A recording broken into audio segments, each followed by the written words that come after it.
sejam muito bem-vindos à nossa conversa de milhões. E hoje será uma conversa de bilhões. Né, Lid? Verdade, Paty. Agora sim, configurada a nossa dupla, né? Nossa dupla. Tempo é dinheiro. É isso. Né? Para quem não sabe, nós somos uma dupla. Tempo é dinheiro. Não vou fazer aqui suspense, porque vocês já viram quem que tá aqui, que é a Lidiane Sayuri, a nossa garota do tempo. Tudo bem, Lid? Muito prazer, viu? É um prazer imenso participar desse seu espaço, conhecer um pouquinho mais, né? A gente chega na intimidade das pessoas para falar de um assunto sério e que tem que ser refletido e debatido. Vamos falar sobre muitas coisas hoje, ó. A gente vai falar sobre carreira, porque a gente fala Lidiane é a garota do tempo, mas ela é muito mais do que a garota do tempo. Vocês vão conhecer vários lados de Lidiane Sayuri hoje. A gente vai falar de carreira, a gente vai falar de dinheiro, obviamente, a gente vai falar de empreendedorismo, dos projetos novos que a Lid tem, enfim. Para começar, Lid, queria te perguntar da onde saiu a ideia de um dia assim, serei jornalista? Olha, a ideia, na verdade, a vida foi me levando por esse caminho. Não existia essa ideia. Eu cresci com a vontade de ser veterinária.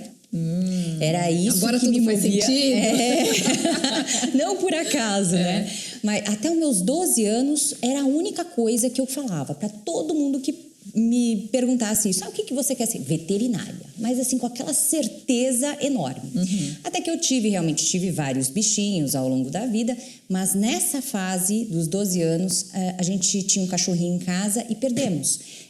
Com todo o cuidado veterinário que foi oferecido para ele, entre transfusão de sangue, foi um caso mais sério, soro, foi uma sequência, assim, foram 2 meses de um tratamento super intenso. E era um cachorro novo. Ele tinha 1 ano e meio. Ah, nossa. Então, na minha cabecinha de 12 anos, tá bom, é uma fase difícil, mas eu vou levar ali, vou prestar todo o socorro e ele vai ficar bom. E não aconteceu isso.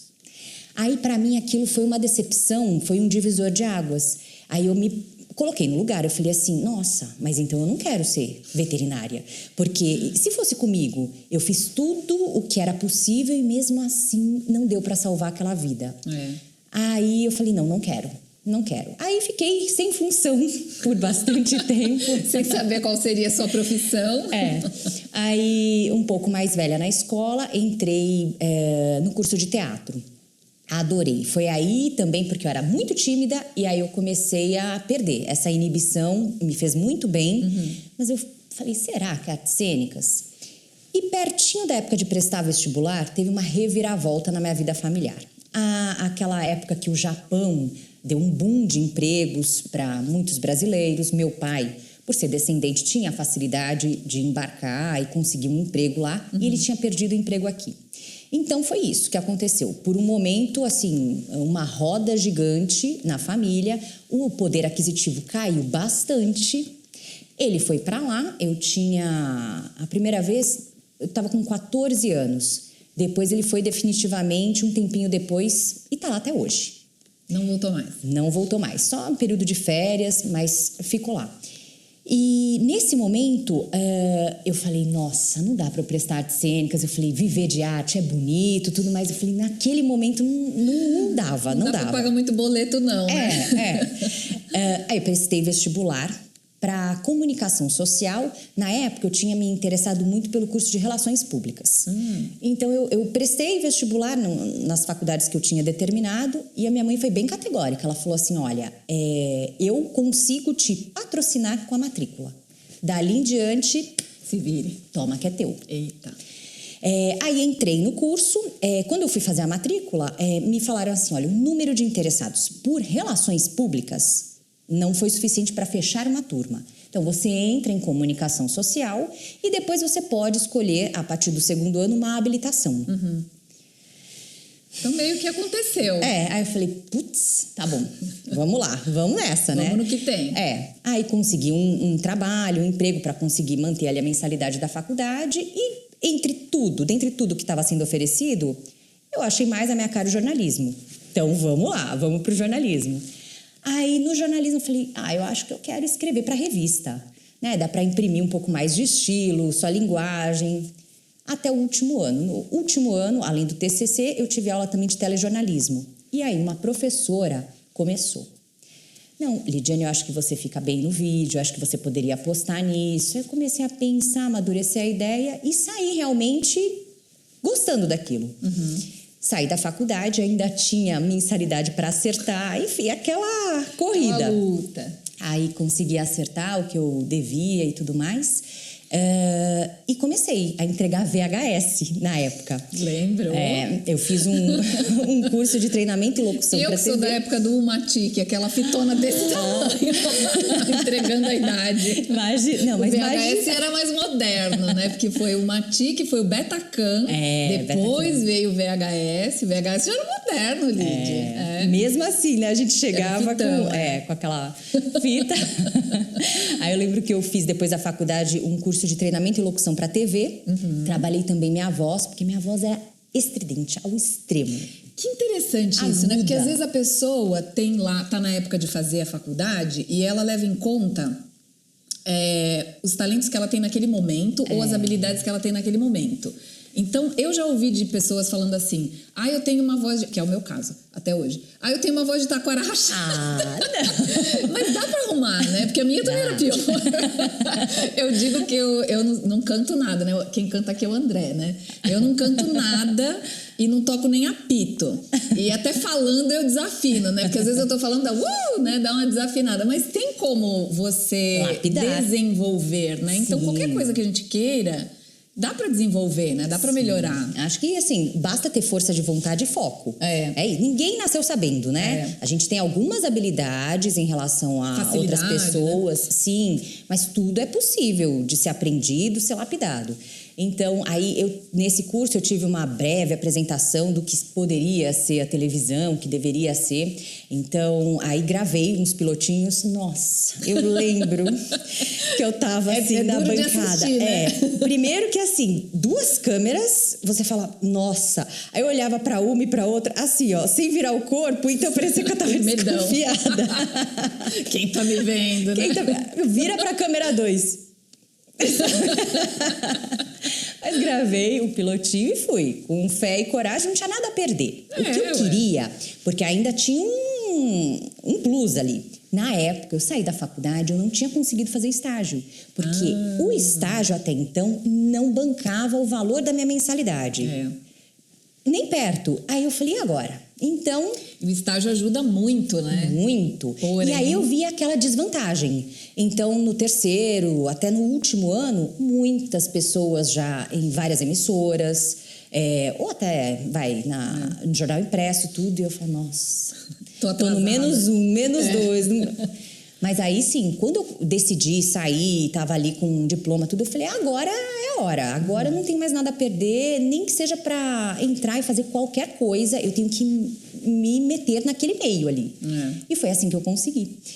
A primeira oportunidade que eu tive foi no Band News. Eu fui lá para entregar o currículo, a fita e tal. Eu não tinha nem TV a cabo em casa. Então, eu falei, vamos lá, entreguei. E aí, eu tive uma série de fatores que me ajudaram também. Claro, a força de vontade, a determinação. Mas é um canal de notícias que trabalhava com múltiplos perfis. E eles queriam realmente mostrar isso. E não tinha nenhum oriental até então. Não tinha mesmo, né? Porque se você for pensar antes de você, tinha quem? Não tinha ninguém. Você lembra de alguém? Porque eu não lembro de ninguém. Não, no jornalismo, não consigo lembrar. Então, eu também não sei. Mesmo como repórter. Agora tem a Kikuchi, né? A Silvia, sim. Que é a nossa do Japão. Quem mais? Nem sei quem mais. São poucos. Pouquíssimas. Não japonesa, mas tem a Catarina. Tem a Catarina Honda, é verdade. Com, pelo menos assim, uns traços orientais. Tem o Rafael Errara. É repórter. Mas enfim. é recente, entre aspas. Sim, né? Recente. E aí isso me ajudou muito. Aí na época eu consegui marcar o teste, fiz o teste e o perfil me ajudou muito. Aí claro, aí depois foi toda a dedicação de correr atrás do tempo perdido, então eu comecei pelo caminho inverso. Comecei na apresentação e aí depois eu Uau. passei pela reportagem, edição e tudo mais. E tá bom. Aí foi as coisas, as peças foram se encaixando. Até para que o crescimento também fosse sólido, né? Porque, enfim, você tem uma carreira ali, um planinho, um caminho para percorrer. E, na verdade, eu cheguei ali sem conhecer o restante.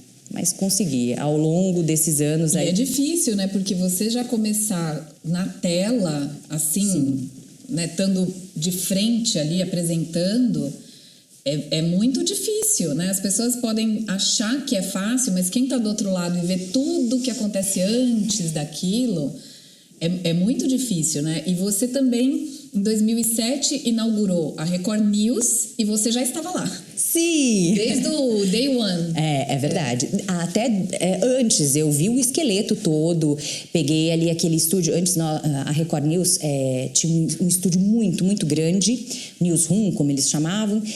E aí eu peguei, assim, do contrapiso. Quando tudo era mato. Quando tudo era mato, chegamos lá para desbravar. Foi bem legal, foi uma experiência muito boa. E aí eu já tinha, na época, 3 anos de televisão. E no Hard News. É isso. Eu acho que o Hard News te dá muita experiência com relação ao improviso. E te exige muita velocidade, né? Você tem que... É o improviso mesmo. Acho que o improviso é um... E você improvisar na frente da câmera, ao vivo... Não é assim que nem a gente improvisa e diz, não gostei, vamos fazer de novo. Não. Corta, vamos... Não. Agora já foi.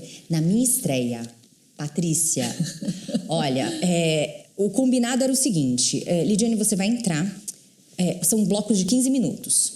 Faz um bloco, vamos ver o que acontece. 15 minutos é muito tempo. São eternos. Mas até então eu tinha lá as câmeras que eu tinha treinado. Fui no fim de semana, nos intervalos ficava ali treinando para a estreia. Então tava ali, tava tudo ajeitadinho. O teleprompter, o texto que vai passando pra gente, eu controlava no pé, num pedalzinho. Ai, que horror! Para uma iniciante. Não dá. Eu tirava o sapato. Eu lembro que eu ficava descalça para poder não perder a sensibilidade ali, porque se você pisasse para trás, o texto voltava. Corre. Não. Então foi assim, aqui.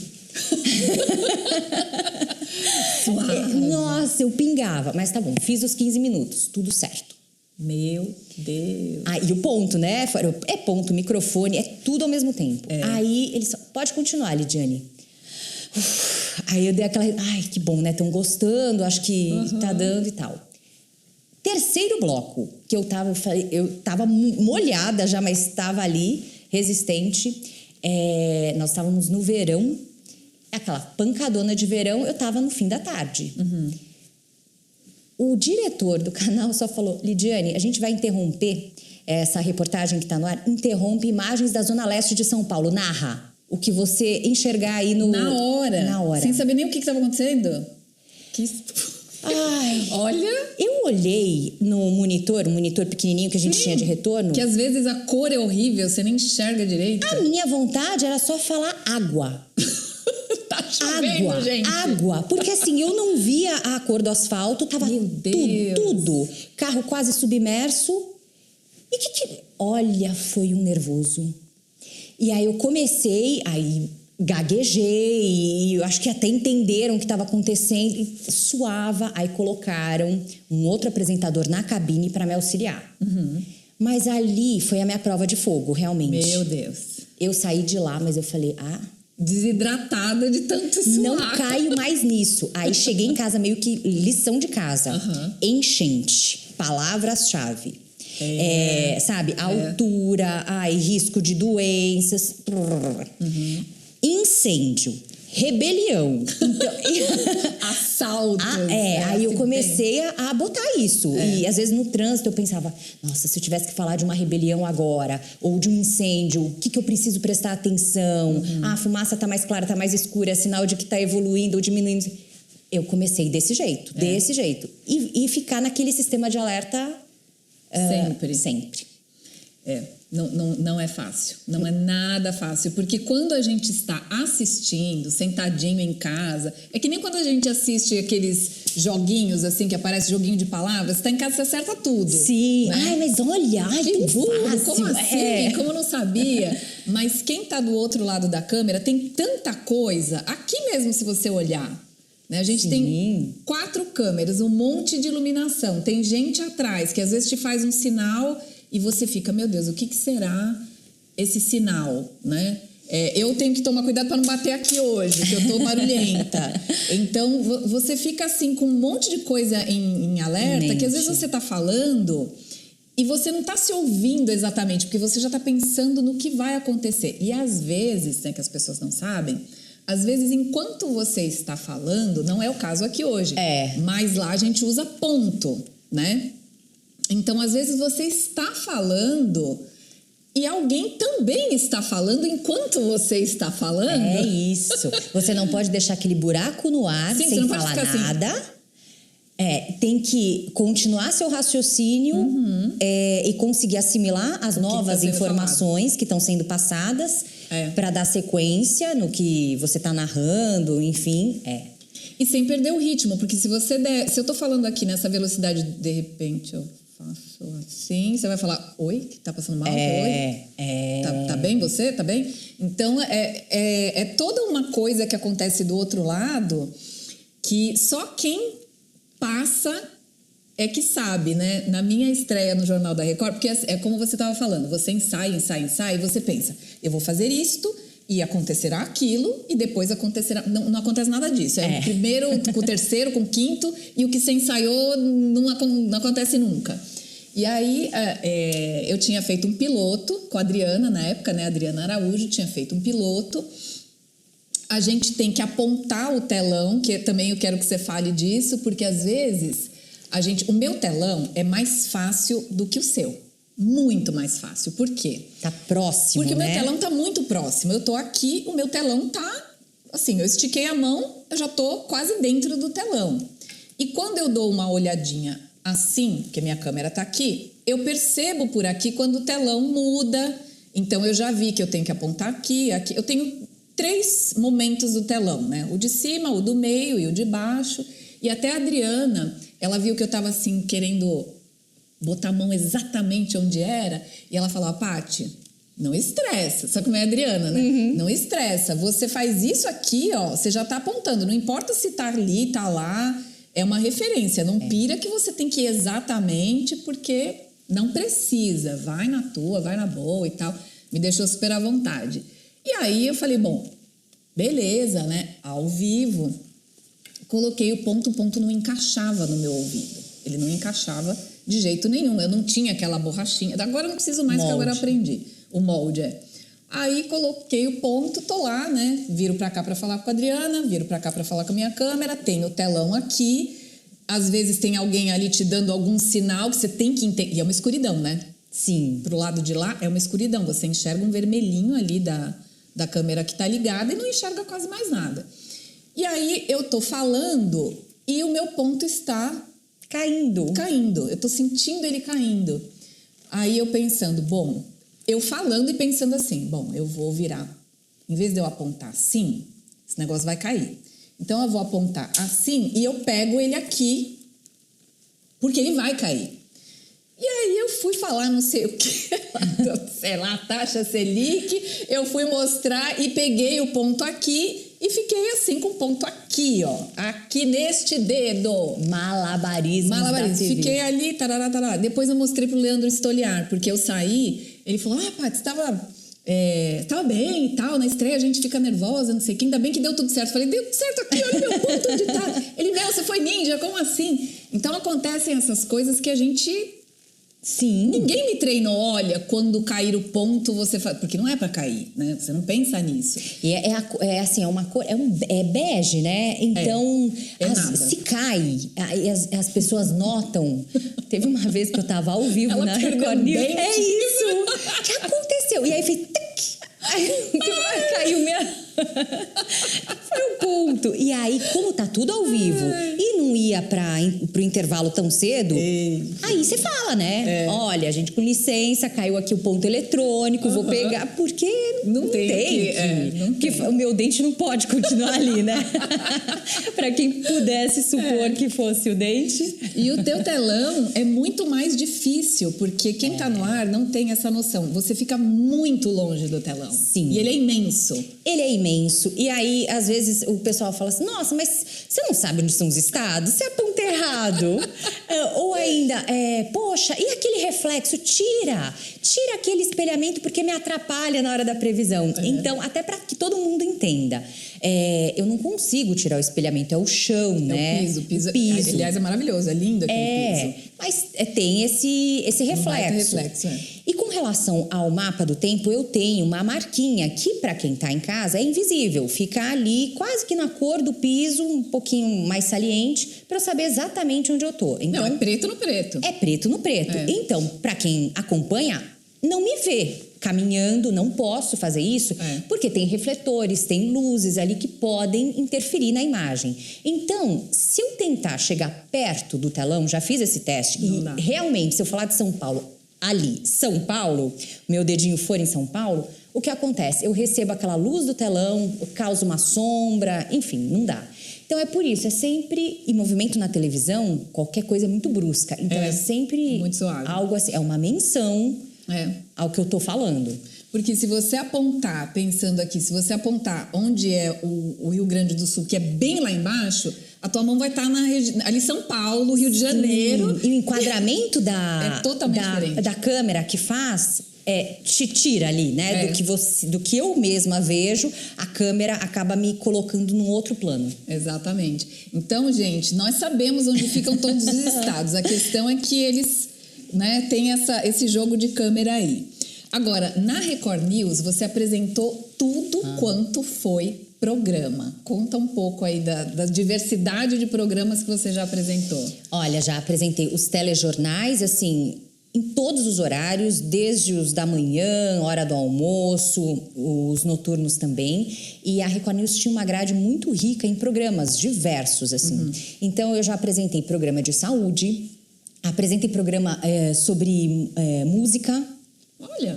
E com entrevistados, assim, os mais variados possíveis. Desde o rock ao sertanejo, pop. Então, era gostoso, porque, assim, a Lidiane da bancada, que tinha, né, que ser aquela pessoa mais séria, tudo, podia estar com um figurino um pouco mais despojado ali na poltrona, conversando com os cantores, as cantoras, enfim. Era um outro segmento. Mais informal. Né? Na área de saúde, de moda, beleza. Tinha o Estilo e Saúde, que foi um programa bem, bem gostoso, assim, bem leve para ser feito. Então, teve até desde o dia que foi uma terapeuta com umas crianças, então todo mundo ali num tatame no chão, mostrando alguns exercícios para as crianças, até receita de bolo. Tinha uma receita famosa, italiana, que as pessoas utilizavam geralmente para pedir, o homem pedir a mulher em casamento. Então, umas curiosidades assim super legais. Então, era um universo bem diverso. Fora um programa sobre tempo também que eu apresentei lá. Acho que foi o primeiro programa na televisão, assim, na aberta, falando sobre previsão do tempo. Olha. Um programa de meia hora. Eu tinha meteorologista geralmente junto. Você tem só o boletim, né? Mas um programa sobre o tempo. Era um programa sobre o tempo. E aí eu fazia com a meteorologista, falávamos sobre o tempo no geral, mas aí com um tempo maior para falar sobre cada região do Brasil. Uma proposta bem, bem bacana. Bem interessante. E você também teve no Fala Brasil aos sábados. Sim. Que é um programa enorme. São 6 horas? Agora eu acho que ele tá com um pouquinho menos. Mas ele teve 6 horas. Sim. Na época que você já estava peguei um apresentando. alerta, assim, entrar às 7 e até quase 2 da tarde. Meu Deus. Teve a paralisação dos caminhoneiros. E aí entra isso também. Aí você não tem vontade nem de beber nada, porque você pensa, não posso ir ao banheiro. E aí você tá naquele esquema de alerta, tensão total. O tempo inteiro. Prestando inteiro. atenção num monte de coisa. Por exemplo, na época da greve dos caminhoneiros, você ao ter um programa tão extenso, muita coisa podia acontecer. Então, você não tem o jornal pronto, né? Para quem não sabe, o jornal está no ar e vai chegando lauda. Vai chegando lauda e vai entrando... né? Você vê que na bancada tem lá um tablet, você tem o texto ali, mas tudo pode mudar. Sim. Tudo pode mudar. E em 6 horas, sabendo que tinha greve, que poderia dar uma briga, que poderia terminar a greve, que poderia entrar um VT e alguém falar, narra o que você está vendo, porque não dá tempo de te contar para você assimilar o que está acontecendo, para você passar a informação. Exatamente. É tudo muito dinâmico. Então, a gente entra preparada para uma coisa que pode mudar assim, em questão de minutos. Eu lembro um plantão que eu estava na Record News. Lá o plantão envolvia vários jornais com um intervalinho. Então, a gente fazia 1 hora ao vivo... Aí, durante a próxima hora, entrava algum programa, a gente voltava de novo para atualizar e assim seguia. Eu estava num plantão decidindo que eu ia comer com o pessoal. Falei, vamos comer alguma coisa rapidinho? O que a gente come? Uma feijoada, ou uma massa, um não sei o quê.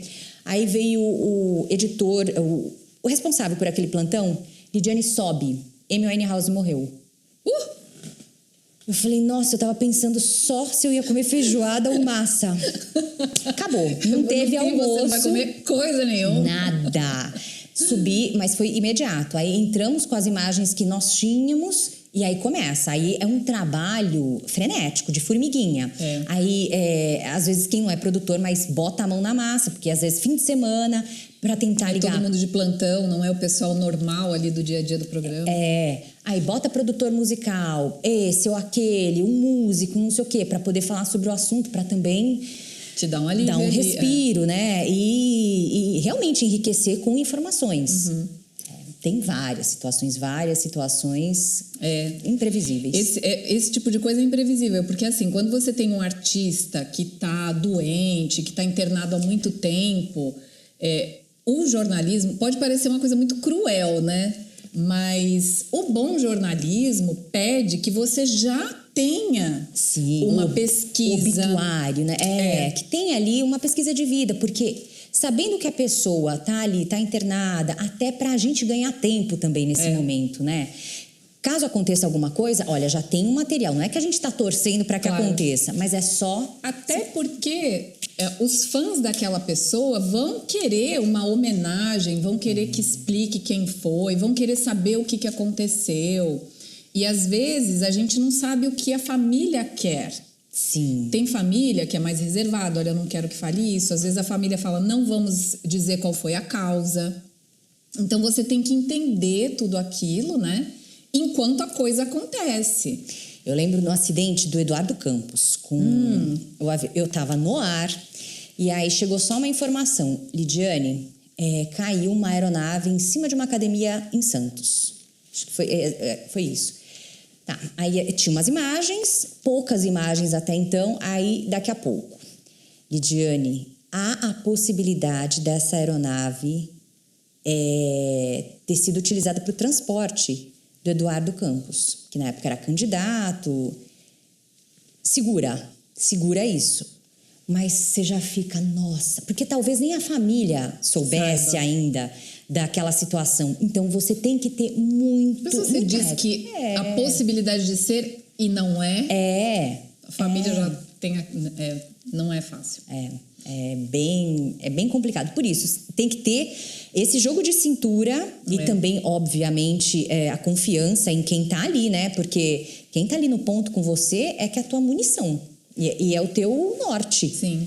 Do que você pode ou não divulgar e fonte, né? Do que é possível e importante ser falado naquele momento. Porque você quer dar a notícia rapidamente, porém a notícia correta, notícia checada, às vezes leva tempo.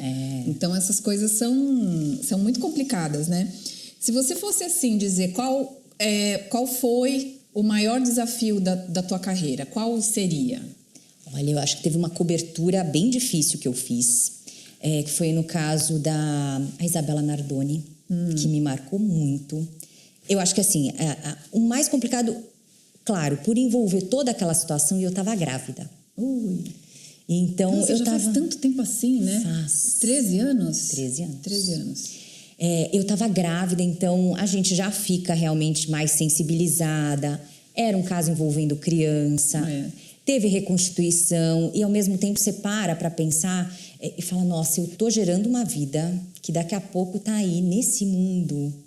Então foi delicado, muito delicado e me marcou demais por isso. E o outro caso envolvendo também uma jovem aí, o caso da Eloá, que ficou sequestrada pelo namorado, ex-namorado na época, enfim. Foi uma situação bastante... Foram uns 3 dias que ela ficou, não foi? Olha, foram vários...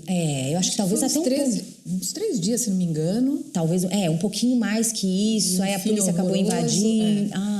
Um desfecho triste demais. Foram 2 coberturas que a Record News, por ser esse canal, né, ao vivo a todo momento, a gente tinha ali especialistas, psicanalistas, analistas criminais, para falar todas as possibilidades que poderia acontecer, se ele se entregasse, aliviaria a pena e tal. Então foi uma cobertura bastante extensa, rica, mas desgastante. Não, total.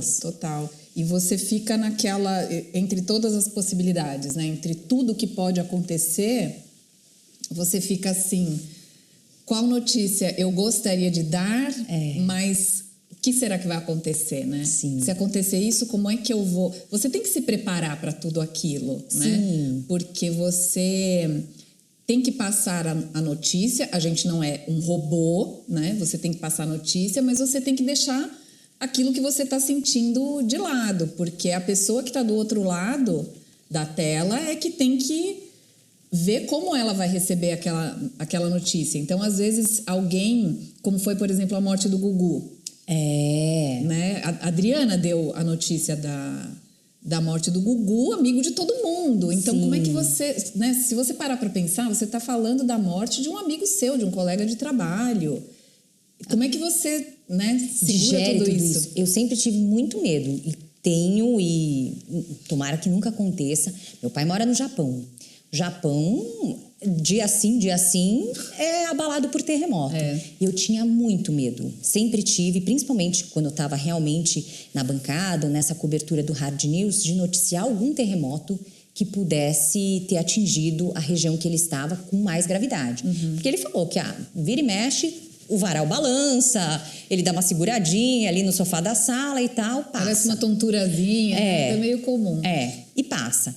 Mas a gente sabe que é bem possível que possa ter um tremor de uma magnitude maior, enfim. Isso sempre foi meu receio de noticiar. E você vai ter que dar notícia. Não dá pra você falar assim, olha, hoje não, bota outra aí, não quero falar. Não dá, a gente não tem essa opção. Agora, se a gente for falar mais assim, dinheiro. Qual foi o seu maior desafio com dinheiro até hoje? Você já teve que trabalhar para pagar sua faculdade, teve que abrir mão do estágio que de repente teria facilitado a tua carreira. Qual foi assim um desafio financeiro que te marcou? Olha, acredito que quando a Sara estava novinha, eu me separei.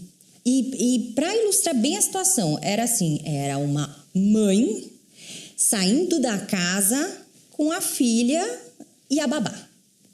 Porque eu não tive... Aí minha mãe falou assim, olha, eu prefiro que você siga a sua vida, eu não quero me comprometer em ajudar ali diariamente, então siga você. E de repente eu me vi numa situação com a minha filha muito, muito novinha e eu tenho que ir para a vida. Tenho que fazer dar certo. Então, foi em questão de 15 dias, eu tive que mudar de região onde eu morava, até por uma questão logística, do trabalho, tudo. Aluguei um apartamento, mudei o salário da babá, eu falei, olha, vem morar comigo. E eu tinha uma filha, uma babá, uma casa e eu. Então, acho que esse foi um grande desafio. E contando ali, fazendo, puxando daqui, puxando de lá, porque eram situações completamente novas, que eu precisava encarar e tinha que dar certo. É isso. Eu acho que o maior desafio foi isso. E ainda bem, Sara tá aí, vai fazer 14 anos, tá sendo bem criada, mas a minha prioridade mudou. Claro, eu acho que como toda mãe, nasce um filho, nasce uma nova pessoa também, né? Nasce uma mãe, e aí minha prioridade toda mudou. O que antes eu pensava em mim, agora é ela ela e o que sobrar O que sobrar, quem invista em sabe mim. sou eu. É bem assim. Mas você sempre foi controlada. Sim. Você sempre fez as suas contas, você sempre teve ali tudo na ponta do lápis. Bem analógica mesmo, na ponta do lápis. Aliás... Papel e caneta. Papel, não é qualquer papel também. Tem um planner da Patrícia, gente, tá bom? Não é qualquer papel. E eu confesso que nessa pandemia, de uns tempos pra cá, o que eu mais uso é aquela parte do contas arbitrárias. Dos gastos arbitrários. Você viu que tem 2 páginas ali para o gasto arbitrário, porque ele é longo. É extenso. Né? E é isso, são aqueles gastos que acabam aparecendo, que você, ainda que você planeje tudo, aparece, surge, brota. E se você não anota, o dinheiro vai embora e você fala, gastei no quê? Mas eu vou falar que o uso do planner também é meio que assim, é como se fosse um cantinho do pensamento. Porque tá bom, aí você vai no primeiro mês, você gasta, comprei isso, comprei aquilo, você vai anotando tudo, né? Se você quer realmente que aquela ferramenta funcione. Aí depois, se teve um gastinho ali tolo e tal, nem precisava disso. Você anotou, tá ali com a tua letra. Aí você vai anotar de novo. Você não tem vergonha de repetir aquilo? Então, é uma forma também de falar, Lidiane, não. Não, de novo não. Você fez uma vez, tudo bem. Agora não tem mais... Chega, né? Pega leve. Mas é uma forma também que eu vejo, que funciona pra mim. Eu anoto, eu leio e falo, nossa, não. E visualizando é diferente, né? Totalmente diferente. É isso. Quando você... uma coisa é você mentalizar, acho que ajuda também a força de vontade, mas outra coisa é você botar no papel. Eu ganho 10. 1, 2, 3... O que tá me consumindo tanto desses 10? Poxa, 5 vão só pra isso. Por quê? Será que eu não consigo diminuir aqui? E realmente eu boto na pontinha do lápis, coloco. Sempre fui controlada, até acho que por uma questão familiar, né? Muito nova, eu tava ali com 14 anos e aí meio que virei uma responsável pela casa. E comecei a trabalhar nessa idade também. E você é mais velha? Sou mais velha. Você tem uma irmã só? Uma irmã 3 anos mais nova. E aí minha mãe, na época, quando ela engravidou de mim, ela parou de trabalhar. E não voltou mais para o mercado de trabalho. E nunca teve vontade também de voltar. Então, eu me vi ali meio que responsável por ela, pela minha irmã, desde muito cedo.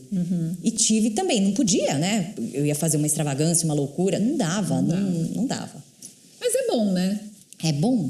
Se você for pensar hoje, foi bom. Foi. Eu amadureci e de uma forma boa. Tô ótima e tenho boas lições sobre isso. Acho que não faz mal para ninguém você ter um controle financeiro. Muito pelo contrário, né? Às vezes a pessoa fala, não, mas eu vou fazer um controle, aí eu não vou gastar nada, aí vai ficar chato. Mas é o contrário, porque é aquilo que te dá um panorama do que você está fazendo com o seu dinheiro, porque a gente não percebe, a gente esquece, ainda mais agora com cartão. Passa o cartão, é 10 aqui, 10 ali, 15 ali, vira 500. Aí você olha a fatura, nossa, clonaram o meu cartão. Quem clonou é quem tá ali no espelho, né? É você com você mesma, então não tem muito... E aí, depois que você passou por essa coisa, né, de... Como é que eu vou entender aqui como é que a minha renda vai suprir todas as minhas necessidades, não vai faltar nada. Então, depois que você já estava um pouquinho mais, assim, acomodada, qual foi a primeira coisa, assim, que você pensou de conquista financeira? Do tipo, eu quero ter tal coisa, eu vou trabalhar para isso. O que foi? Eu tinha um carro financiado que estava terminando, mas eu botei ali, eu falei, eu quero uma casa. Na época eu estava num apartamento com a Sara, com a babá, estava alugado. Eu falei assim, não, mas eu preciso, como segurança também, ter uma casa. Até porque na minha família, por muito tempo, enfim, coisa de casal, entre meu pai e minha mãe, mas eles tinham uma casa que era um pouco mais velha, que ela estava descontente e queria mudar. Mantiveram a casa e aí foram para a vida do aluguel, que não saíram por anos. Então, eu lembro também, apesar de gostar, porque para criança, né, mudança, eu entrava no caminhão, pulava nos móveis, vou ter um quarto novo, legal. Mas assim, quando você começa a vivenciar aquilo com frequência, e às vezes a casa que você deixou era muito mais legal do que a que você está indo, então aí perde um pouquinho. Sentido, né? Não faz muito sentido. Então, eu tinha aquela vontade de ter um espaço próprio para parar. É algo que na minha cabeça me daria muito mais segurança. Não só para mim, quanto para, por exemplo, Sara, né? Para quem eu deixasse ali como herdeiro. Então era isso. Aí eu coloquei ali como prioridade. Eu falei assim, não, desafogando e conseguindo economizar um pouquinho, o próximo passo eu quero uma casa própria. E aí foi ainda nessa vida, no apartamento, com a babá e tudo mais. Você queria casa mesmo, não um apartamento? Ou podia ser um apartamento? Não, podia ser um apartamento. Tá. Eu sempre morei em casa. Tava ali num apartamento. O sonho era uma casa, mas tá bom. Casa própria na forma de falar. Tá bom, poderia ser um apartamento. Estaria bem contente, desde que fosse um imóvel próprio. Era essa a minha prioridade. E aí, como é que você se programou? Você ficou com aquilo na cabeça, tipo, um dia, quem sabe? Ou você foi, deixa eu ver onde dá para comprar, quanto custa, quanto eu tenho que economizar, dá, não dá? Qual foi, assim, o primeiro passo mais concreto que você deu? Então, aí veio um mini furacão na vida. Porque aí entra também Michael Keller. Ai, meu Deus! O que acontece? Vou dar um exemplo, eu não lembro exatamente, por exemplo, qual a cifra na época que eu pagava de aluguel. Mas eu vou colocar aqui um exemplo. Eu pagava, R$1.000 de aluguel. Certo. Nesse apartamento e tal. Aí eu comecei a namorar com ele. E ele estava num apartamento alugado também, que ele...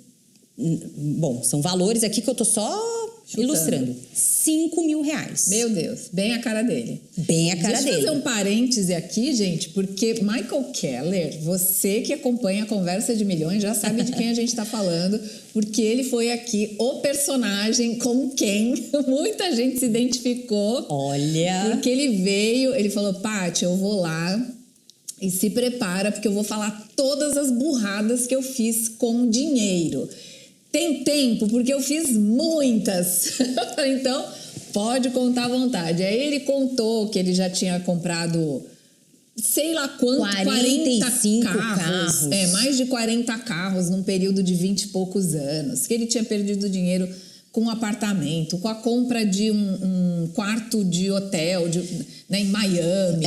Enfim, ele contou tudo aqui. Então, você sabe um pouco, né? Você que assistiu, sabe a história do Michael Keller. Você que não assistiu, eu vou deixar linkado aqui na descrição do vídeo, porque ele é marido da Lidiane Sayuri. Há 10 anos. Há 10 anos. E aí, quando a Lid me falou, né? Até por isso que eu convidei o Michael Keller, ela falou, Paty, ele é totalmente o contrário de mim. Ele precisa que você seja uma terapeuta financeira, porque ele tratamento é um caso de choque. Estudar. Podia ter aqui, olha. Cada burrada toma um choque. Toma um choque. E ele contou pra gente várias coisas que ele fez e tal. E aí eu falei, Lid, como é que é isso, né? Porque você toda controladinha, ele todo... É bem isso, né? Você no apartamento de 1.000 ali fazendo conta. Isso. E eles banjando sozinho no apartamento de 5.000.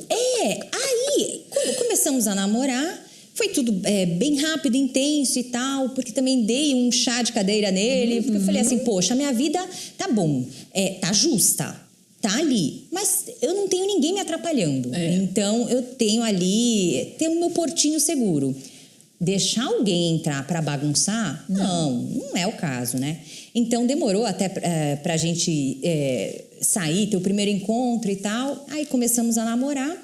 Quando eu vi aquilo, eu falei assim, mas pra quê? Você mora numa cobertura, sozinho. Acho que tinham 3 vagas de garagem. Eu falei, mas qual é a lógica disso? Né?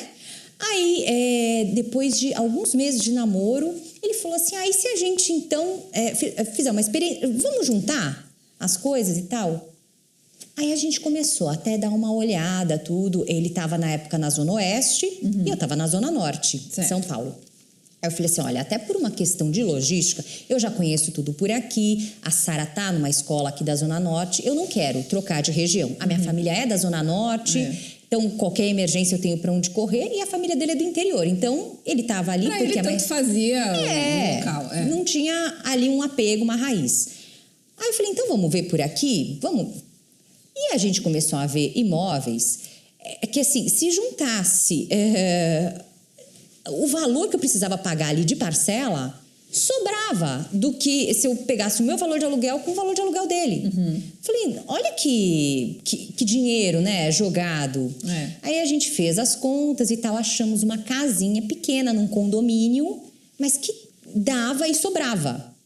Foi o nosso primeiro grande passo. Legal. Aí fomos pra casinha, ele contou até que assim, a gente tinha programado a mudança pra X dia. E ele já tinha comprado um cachorro pra chegar... Nossa, eu lembro que assim, era mudança, era caixa, cachorro, a minha filha pequena. Mas tá bom, né? O relacionamento é recente, então muita coisa ainda você fala, não, vai melhorar. Ou releva, porque é uma fase ainda inicial de tudo. Enfim, foi aquele tumulto. Mas mudamos. Então, tava ali, a conquista... E aquilo me deixou muito feliz, muito, muito feliz. E casa para criança também é bem mais interessante, né? Espaço e tudo mais. Tinha uma área comum ali que ela convivia com outras crianças. E no condomínio é legal por causa disso, né? Você tá ali mais segura, tem outras pessoas ali para interagir. E aí te deu um medinho, assim, de você falar, meu Deus, e aí, se eu não pago, como é que fica? Até então, ok, porque assim, era uma parcela que, por exemplo, ficaria maior pra mim em relação ao aluguel que eu tinha, mas não era uma coisa absurda. Então... E aí você já não estava mais sozinha também, né? Então eu tinha ali alguém pra contar. E ficamos 3 anos e meio nessa casa. É que na época, então, hoje não sou contra quem compra cachorro, enfim, mas não compraria mais, é um consenso que a gente tem lá em casa. Mas o cachorro que o Michael tinha comprado na época é um show. É um elefante, é enorme. E dá um trabalhão, né? Um trabalhão. E a casa, na época, tinha 90 metros quadrados, mas eram distribuídos assim, 30 e 30. Pequenininha. Pequenininha. E o cachorro... Era um mastodonte. Aí eu falei assim, vamos ver, de repente, um lugar um pouco maior também, que deixe a gente mais confortável e tudo mais. E aí começamos a procurar. Até que eu achei realmente... Essa casa que eu tô hoje era uma casa que eu namorava por esses sites, né? De comercialização há 1 ano, pelo menos. Mas falava, nunca vai ser possível. E não. Vimos alguns outros imóveis, mas aí o que aconteceu? Aí eu descobri que essa casa que eu tô tinha uma briga ali de família, o casal tinha se separado e já estava tentando vender há algum tempo. O preço caiu bastante. Aí já estavam aceitando o imóvel como parte de pagamento. Falei, foi encaixando. Foi encaixando, foi fluindo. E foi dando certo. Era realmente uma parcela muito maior, que aí eu sentei com ele e conversei. Eu falei, olha, eu não consigo. Lidiane, porque eu sempre me metia nas coisas que, ainda que o outro não conseguisse, tá bom, eu dou um jeito. Seguro. E aí, pela primeira vez, eu falei, nossa, eu vou ter que contar mesmo, porque se acontecer alguma coisa eu não consigo sozinha. Não, vamos. E assim, você tem certeza? Não, vamos. Ao mesmo tempo... É que pra ele também é tudo sim, né? Vamos lá. Tudo sim. Mas aí fomos. Por um lado é bom, mas por outro, né? Você fica, não, peraí, deixa eu fazer as contas, porque ele não tá fazendo conta. Ele tá vendo o lado legal da aquisição, mas ele não tá vendo o lado do boleto. É isso. E aí eu lembro que assim, nós pegamos as chaves, tinha muita coisa pra fazer na casa, tinha que pintar, mas eu falei, pintura, tá bom, dá pra fazer dali um pouco. Não, você vai aguentando. Tem uma parte do quintal que o mato tava batendo aqui no meu pescoço. Eu falei assim, aí ele falou assim, não, vamos contratar alguém e tal. E quando você tá em mudança, em uma mini reforma, você tá por aqui. É muito gasto de uma vez só. É escritura, não sei o quê, enfim, tem um monte de gavetinhas que vão escoando seu dinheiro. Tem o imposto, que é uma bala e que você não faz conta ali na hora, né? E eu sou daquelas que assim, se eu tenho isso daqui, então eu tenho que dar conta de cuidar desse espaço. Da minha forma, mas eu vou conseguir. Então eu peguei cortador de grama emprestado, um tesourão emprestado. Eu falei, eu que vou cortar isso e não sei o quê. Como é até hoje. Não, aí quem vê na televisão fala, nossa, aquela japonesa toda lady na televisão, chega em casa, tá lá com cortador de grama emprestado. Opa, é isso. é isso. Eu sou dessas. Eu, assim, parto daquele princípio. Ninguém nasceu sabendo. E eu posso aprender. Então, até a moça que trabalha lá em casa, a Rose, a ajudante, ela, qualquer coisa que... Ô, Lidiane, o aspirador não tá funcionando, Lidiane. Eu falei, o que acontece hoje? Não sei se é o fio. De verdade. Eu olhei e falei, vamos ver. Aí vi que o fio da tomada tava meio que quebradinho, que vai pra tomada. Fui no depósito, comprei um plug macho. Aí eu falei assim, eu preciso da tomada que eu coloco lá no fio e tal. Comprei 2 até por precaução, fui pra casa. Olhei aquilo, desencapei o fio, separei, falei, um vai aqui, o outro vai aqui. Fiz, botei com fita isolante, não sei o quê, botei na tomada, funcionou. Ai, que felicidade! Se fosse ele, não ia mandar pro concerto. Não, vamos procurar um outro, que esse daqui já tem uns meses. Vai quebrar, é plástico, né? É isso. Ele já tinha comprado. E aquela do box? Ai, Patrícia. Conta do box. Bom, um belo dia, nós temos hoje em casa a Amora, que é uma vira-latinho Salomão, que é um cachorro, de médio porte, mas truculentinho e tal. Não sei. Qual que é a raça do Salomão mesmo? Sharpei. Ele que parece também dá um trabalhão. Né? Tudo fácil. Tudo Michael escolhe fácil. Facilidades. A Amora é toda meiga ali, tudo facinho. Facinho. O Salomão tem que tomar banho toda semana, senão dá problema de pele. Tem que ficar de olho no ouvido. É uma raça que requer muito mais atenção. É da raça, que o Michael não pensou em nada disso. Ele Olha, achou legal e levou embora. Pra você ter ideia, quando ele tentou me convencer, eu falei, eu não acho bacana. Vamos adotar então. Não, porque eu quero o outro, tem esse. Eu falei, quem que vai passear? Você vai pegar um filhote? Tem energia. Eu vou passear todos os dias, independente da hora que eu chegar. Tá bom. Eu falei, vou passear com os 2 ainda.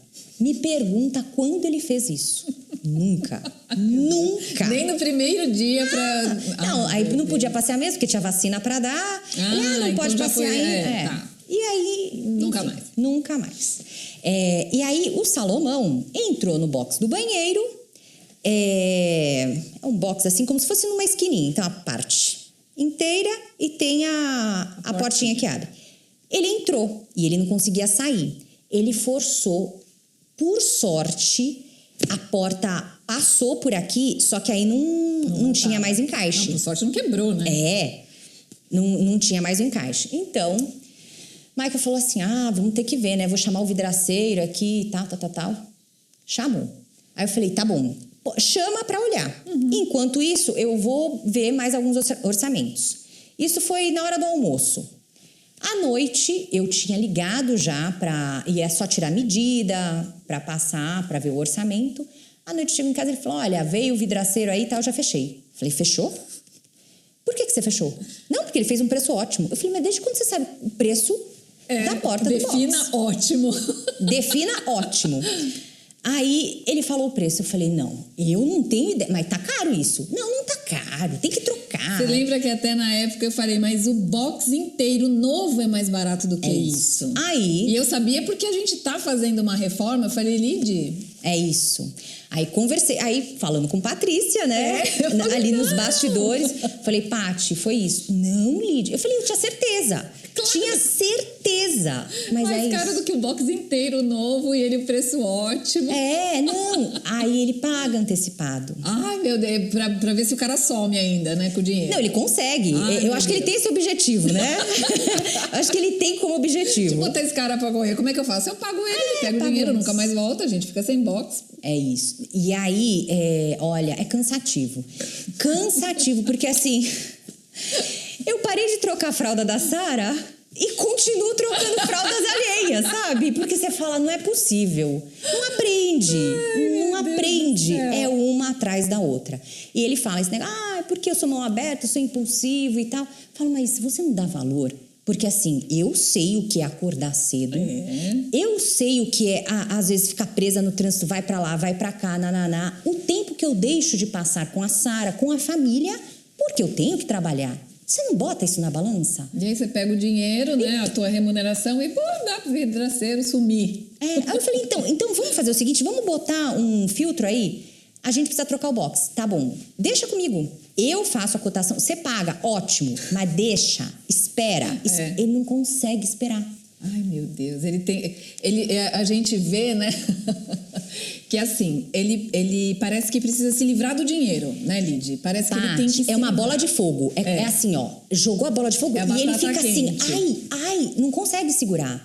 Isso então, me dá quando agonia. vê alguma coisa pra comprar, pra arrumar, é assim, ai, que bom, né, vai mais rápido, gasta mais rápido. Tem muita gente que é assim. Mas então, aí, o que acontece? Ele fala, não, mas a casa é grande, tem espaço para as coisas. Sei lá quantas frigideiras eu tenho em casa. Porque ele também cozinha, né? Mas assim, aí ele nem lembra das coisas que ele compra. Um exemplo típico, por exemplo, ele é do fast food. Ele adora. Uma tranqueira é com ele mesmo. E eu e Sara eu sou vegetariana.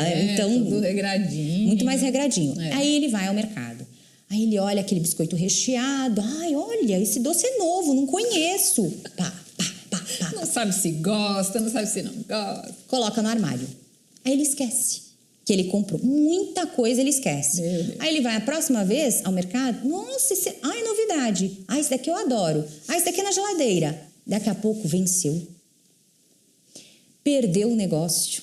Já sabia que vocês não iam comer mesmo. E realmente, são coisas que eu e Sara não gostamos e a gente nem mexe. E aí o negócio fica ali perdido. Dá dó, porque aí vira desperdício também. Algo que, então, se ele se atentasse, nem que fosse para doa, então. Antes que vença. Antes que vença, é isso. Não esperar para cair nisso. Então, ele acaba... de comprar, né? Eu até falei, ele comentou até aqui no programa, porque ela falou para procurar um terapeuta. Eu falei, porque assim, parece que é um vazio que ele vai tendo que... Ele falou que ele precisava de um psiquiatra financeiro. Precisa. Ele falou, Paty, me indica um psiquiatra financeiro porque tem coisa aí, não sei o que está acontecendo, mas enfim. E aí, por outro lado, longe de mim ser controladora, o que eu falo para ele é o seguinte, porque isso desgasta a relação. Querendo ou não, é um problema. A gente está aqui rindo e etc, porque vocês estão contornando essas situações, mas assim, quem passa por isso sabe, né? Você às vezes está puxando para um lado, o outro está puxando para outro. Não é só a questão assim de um é gastão, o outro não é. Às vezes, se vocês têm objetivos muito diferentes, isso também é um problema, porque aí você vê, um está economizando porque quer viajar. O outro está economizando, e aí tô falando dos dois economizando, que já é uma coisa assim, né, meio caminho andado. Mas o outro está economizando porque quer um carro novo. E aí, em vez de vocês unirem as forças, né, e dizer, olha, então, o que a gente quer? É isso. Eu quero viajar, e você? Eu quero um carro novo. Tá, o que a gente precisa primeiro? O nosso carro não é tão velho assim? Dá para aguentar? Faz muito tempo que a gente não viaja? Então, não é dizer assim, você sempre ganha e é sempre a tua vontade, não é a minha. Mas o que a gente precisa? E de repente você pode falar assim, olha, nem o carro e nem a viagem, porque a nossa casa tá com uma goteira. É isso. Eu não queria gastar um dinheiro numa goteira, você também não, mas é o que a gente precisa. Então, é necessário que tenha ali um mínimo, né, de entrosamento, né? De parceria, porque já não é fácil, né, você conquistar as coisas. Se cada um puxa para um lado, vai ficando difícil. E é isso que eu tento há anos. Não, e graças a Deus tem você, né? Porque senão... Eu falei para ele outro dia, eu falei, olha, se você tivesse uma pessoa do teu lado, assim como você... O SPZ ia ser o famoso do SPC. Você ia chegar no lugar e ia tocar até uma sirene. Isso, né? Chegou. Porque não faz conta, né? Não faz conta. Dá. E não é assim. Com relação ao negócio dos carros, o que eu falei pra ele é o seguinte, eu falei assim, olha, tem coisas, por exemplo, eu tô no mercado, eu vi esse copo, essa caneca, esse livro, essa jarrinha, vou comprar. Cabe ali dentro do meu bolso. Tá bom, aquilo. Agora, se a gente pensar em comprar, eu quero comprar essa mesa vai pra nossa casa, né? Não que isso não fosse, mas assim, não é legal. Então, Patrícia, a gente mora junto, o que você acha dessa mesa? Ah, Lid, legal essa cor, mas se ela tivesse um detalhe ali de madeira, a gente pode fazer essa troca. E celebrar também as conquistas. É. O que eu falei pra ele, eu falei assim, a partir do momento... Ele falou, mas é meu dinheiro. Eu falei, então, vamos combinar o seguinte, não é que eu quero Deixa eu te contar pegar. uma coisa. Se não te disseram, veja bem. Eu tava lá quietinha no meu canto. Você não queria ter família? Família é chato, talvez. Tem a parte legal, mas tem outros Eu lados falei, também. é isso, não existe o meu dinheiro em família. Eu falei, se você quer continuar com o seu dinheiro, uma coisa não dá pra ter com a outra, entendeu? Então você não tem e não pode ter família. Entendeu? Ele fica bravo. Fica bravo. É que é um pacote de coisas. Não dá pra você querer o lado bom, entre aspas, e o lado da responsabilidade você não quer, né? Porque aí ele vira e eu falei, eu não quero ter outro filho, assim, eu não sou mãe de ninguém aqui, nessa relação minha e dele. Eu falei, eu não tô aqui pra te educar, eu não tô aqui pra ficar dando bronca, não me cabe esse papel e eu nem quero. Mas assim, a gente precisa de uma parceria. Eu falei, eu acho que assim, o fato de, trocar de carro. Eu falei, eu acho um absurdo você chegar com um carro, chegou ao ponto dele trocar o carro, eu não quero nem ver, nem conhecer, não tenho vontade de entrar. Porque daqui a pouco já vai embora mesmo. Eu não sei as placas do carro. Ele disse que teve um carro que ele não chegou a ficar um mês. E que aí ele vendeu o carro que ele tinha para comprar esse carro que ele não queria, porque um amigo queria vender. E aí era um carro que para ele não fazia o menor sentido, que acho que era uma Saveiro. Aí eu falei, mãe, você vai fazer o que com uma Saveiro, meu querido? Frete? Você vai fretar, carregar as coisas pros teus vizinhos, fazer um troco? Ele, não, é uma Saveiro. Não, mas o que você vai fazer? Não, meu amigo queria vender. Tá, tem loja, tem gente que precisa, não é pra você comprar. Não tem que explodir a bomba sempre. Mas eu acho que é um imã também, sabe? Porque, óbvio que você atrai. Por que não me param na rua pra oferecer carro? Não fazem isso. E por que fazem com você? Por que será? Por que será? Então depois, vou falar que é cansativo, desgasta, a gente traz esse assunto, é recorrente. Agora, dá pra comemorar que ele tá há quase um ano com o mesmo carro? Uau, deve ser algum recorde. Porque pra quem não viu, ele falou acho que 28 anos de carta, ele teve 45 carros. Esse é o 45º carro, que quando ele veio aqui, eu dei uma tarefa de casa pra ele. Eu falei, até 2020... Eu tinha falado 5. Eu falei, até 2025 você não pode trocar de carro. Aí ele falou, vamos negociar que você falou que eu tenho que negociar. Então, até 2023, eu falei, tá bom, vai. Já que você chegou a trocar em menos de 30 dias, você chegou a trocar 2 vezes de carro, se você aguentar mais 2 anos, tá valendo. Então, fechamos em 2023, né? Estamos aqui de olho. É isso. Então, fica aí também como uma reflexão para todo mundo. É bem possível que as válvulas sejam outras, né? Os gatilhos sejam outros em outras famílias, dependendo da realidade. Mas o que eu vejo, a gente quer um porto seguro na família. Eu, como mulher, eu falo isso. O que eu espero da parceria? Segurança. Se amanhã eu torcer o pé, alguém me apoia aqui. E vice-versa. E se você vive muito assim, não tô nem dizendo para não viver intensamente. Sim, viver intensamente. Mas pensa um pouco ali no amanhã. Eu já tenho 41 anos. Eu não vou ter essa vitalidade, disposição e tudo mais quando eu tiver com 80, talvez. E até quando eu vou precisar trabalhar o tanto que eu trabalho hoje para conseguir uma vida confortável? Será que unindo forças, o esforço, né, a parte cansativa e necessária poderia ser abreviada? Fica mais fácil para todo mundo, né? Eu acho que isso sim é prova de amor. Quando você se sacrifica, você né? abre mão de uma coisa que você renuncia, faria normalmente.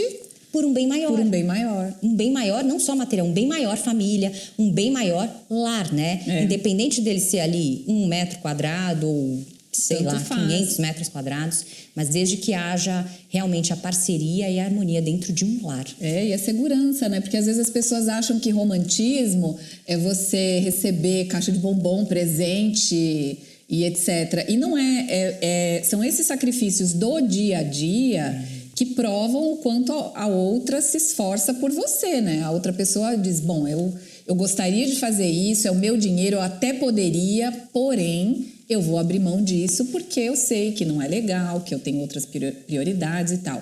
Isso é muito mais romântico. Às vezes lavar uma pia cheia de louça é o que você tá precisando naquela hora do que vir com uma caixa de bombom, né?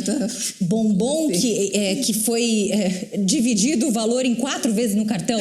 Não! Entendeu? Eu fico não com é a o que eu quero. Lava a louça, tá tudo certo. Tô feliz com a louça. Agora, tem um outro lado aí seu, que é o lado dos pets, né?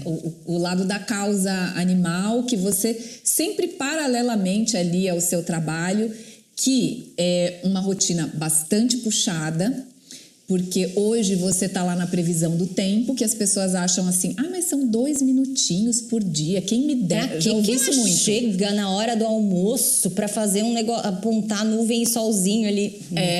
Eu queria um trabalho desse, de trabalhar 2 minutos por dia. Gente, não caberia explicar aqui tudo que isso envolve, né? Não caberia, assim. Vai desde a sua própria imagem, porque você tem que estar bem, e você já fez várias coisas assim para estar bem à noite, já acordou com alergia, já teve que tomar um remédio de última hora, já teve que fazer... Às vezes você quer cortar o teu cabelo de um jeito que você sabe que no vídeo não vai ficar bom, você abre mão daquilo.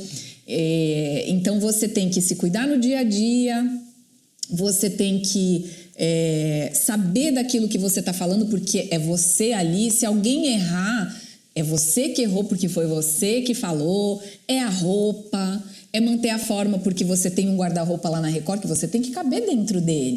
Então, você às vezes nem come o que você quer. Enfim, gente, é uma infinidade de coisas, etc e tal. E na tua rotina, que já é puxada, que tem exercício físico direto, que você é bem disciplinada nisso, você tem a questão da causa animal. Sim. Conta um pouco como é que você foi parar aí. Você já falou que queria ser veterinária, então obviamente que você já tinha, né, essa quedinha pelos bichos, mas hoje você tem um trabalho voluntário muito bacana, que você fala de adoção e tudo mais. E tem agora um blog novo no R7. Entre Pets e Beijos. É isso. A veterinária, Mirim, aflorou agora. Eu sempre tive essa coisa com pet, sempre fui apaixonada. Mas até em algumas fases da vida...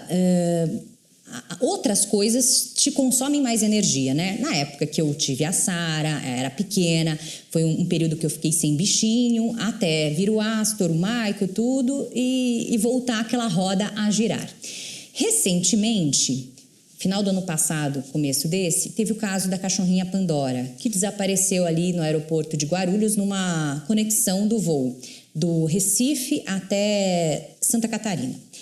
E aí, eu estava de férias, soube do caso, fiquei realmente tocada ali, compartilhei pelas redes sociais, mas aí teve um divisor de águas. Dali uns dias, uma cachorra ou um cachorro, não sei até hoje, com as mesmas características da que estava perdida, apareceu atrás do meu condomínio, que é na Zona Norte. E aquilo me instigou a chamá-lo, o tutor na época, e falar, será que pode ser ela? Poderia ser. Eu hoje acredito que realmente não era. Mas aquilo parece que foi o estupim para tudo isso que começou a acontecer. E foi um caso bem famoso porque era um pedreiro, não era? Ele trabalhava como garçom. Ele trabalhava como garçom e estava indo para a Suíça trabalhar como pedreiro.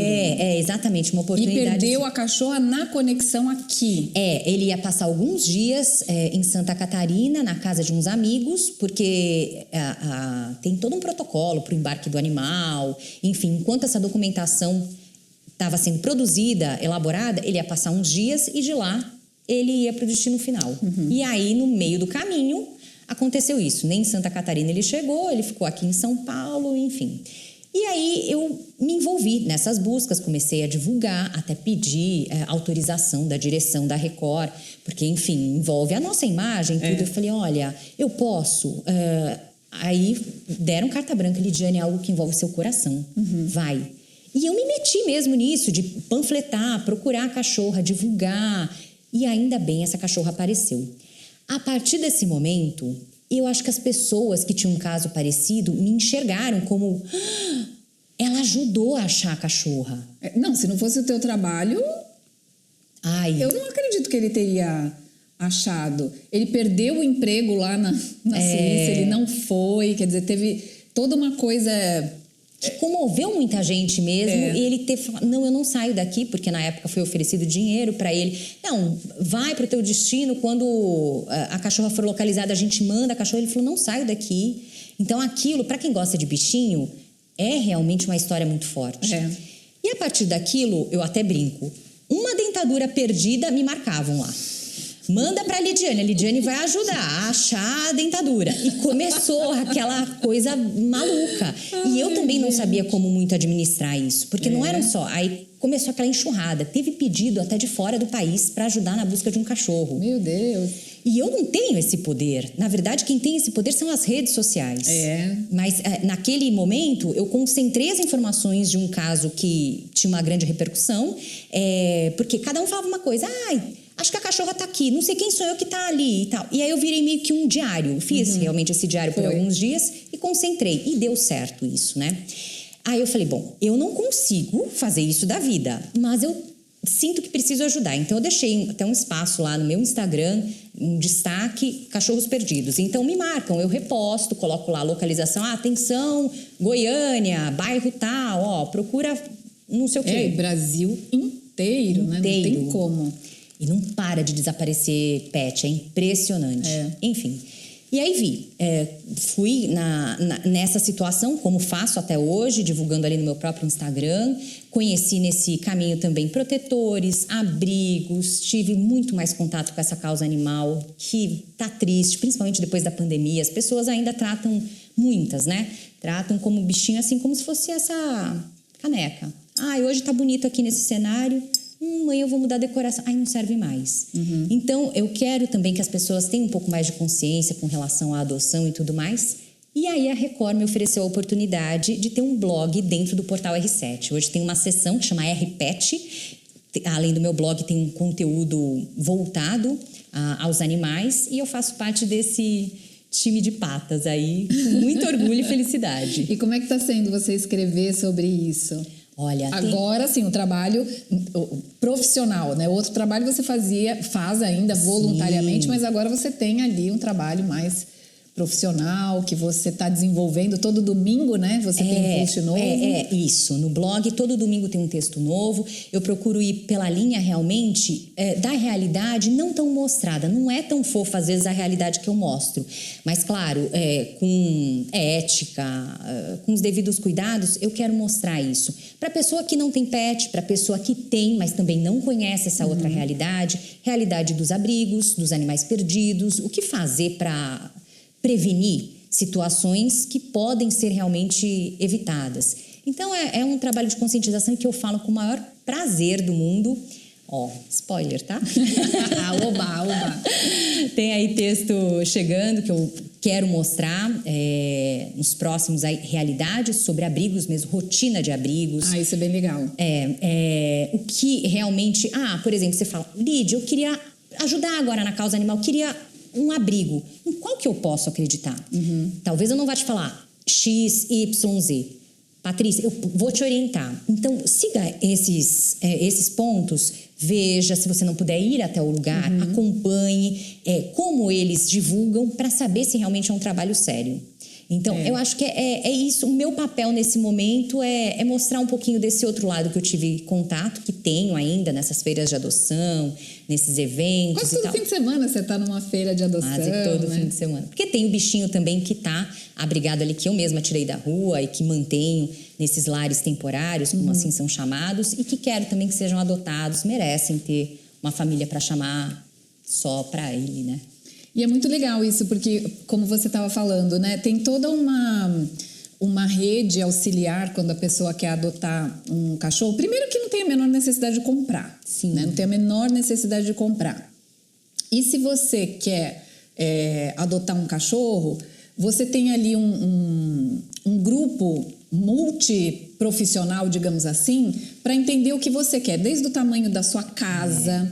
o temperamento do cachorro que vai ser... Você tem criança, você não tem criança, você tem um idoso em casa, como é que é essa dinâmica? Então, olha, essa raça é melhor para você, este tamanho é melhor para você, do que você ver na revista, achar bonitinho e depois não tem nada a ver e você pegar, como você falou, esse copinho era legal, agora já não tá mais legal para mim. E acontece, eu vou falar, são cães que no mercado são comercializados aí por 5, 6 mil reais. Meu Deus. E as pessoas chegam com o cachorro lá no evento de adoção. O evento de adoção é para você doar, né? Animais.